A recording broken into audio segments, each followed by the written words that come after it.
प्रिय बच्चों, आज से यूपी बोर्ड का एग्जाम मात्र 14 दिन ही बचा है और 14 दिन में आप चाहें तो बहुत कुछ तैयारी कर सकते हैं। उसके लिए हम लेकर के आए हैं यूपी बोर्ड मॉडल पेपर 2024 जो हुबहू लड़ जाएगा। इसमें से कहीं कोई दिक्कत नहीं है। जितना क्वेश्चन हम पढ़ाएंगे उतना लड़ ही जाना है, क्योंकि अगले बार मैं पढ़ाया था तो 100 में 98 नंबर भी हमारे स्कूल के बच्चे लाए थे। हमारे पढ़ाए हुए बच्चे 98 नंबर तक ला करके जिले में अपना नंबर लाने का प्रयास किए थे। 100 में 98 नंबर। तो पहला हमारा क्वेश्चन है, वासुदेव सरल अग्रवाल की कृति है मेरी असफलताएं, मातृभूमि, आधे अधूरे, विचार और वितर्क। तो इसमें है आपका मातृभूमि। मातृभूमि वासुदेव सरल अग्रवाल की कृति है। मेरी असफलताएं है गुलाब राय। गुलाब राय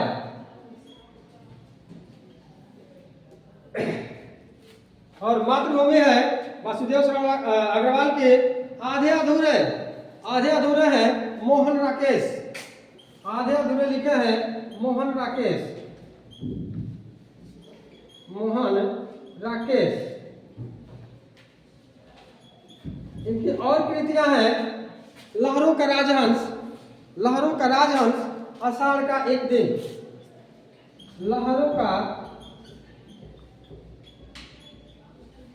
राजहंस आषाढ़ का एक दिन।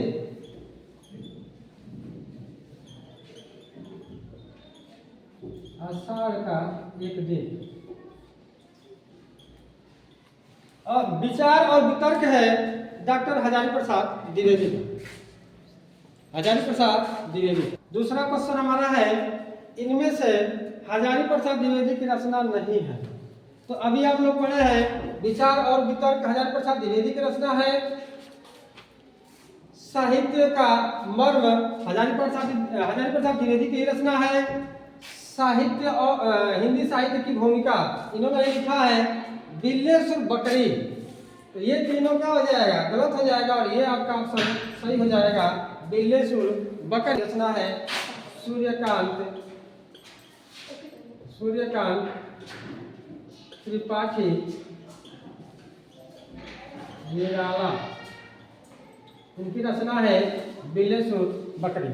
ओके, अगला क्वेश्चन है, निम्नलिखित में से प्रोफेसर जी सुंदर रेड्डी की रचना है।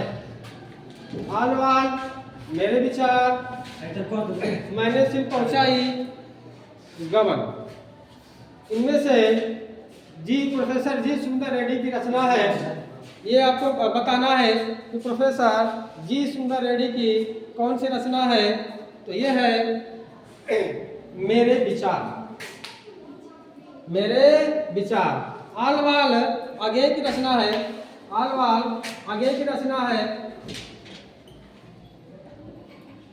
आगे की रचना है मैंने शिल्प ऊंचाई। विद्यानिवास मिश्र की रचना है। विद्यानिवास मिश्र जी ने इसको लिखा। गबन तो आपको पता ही है, गबन गोदान मंगलसूत्र ये सब मुंशी प्रेमचंद की रचना है। मुंशी प्रेमचंद। ओके, अगला क्वेश्चन है आपका क्वेश्चन नंबर 4। हिंदी का प्रथम मौलिक उपन्यास है परीक्षा गुरु, तितली, गोदान, आनंदमठ। तो इसमें आपका परीक्षा गुरु हिंदी का प्रथम मौलिक उपन्यास है। इसको लिखा है लाला श्रीनिवास दास। लाला श्रीनिवास दास। तितली जयशंकर प्रसाद लिखे हैं। जयशंकर प्रसाद। गोदान मुंशी प्रेमचंद।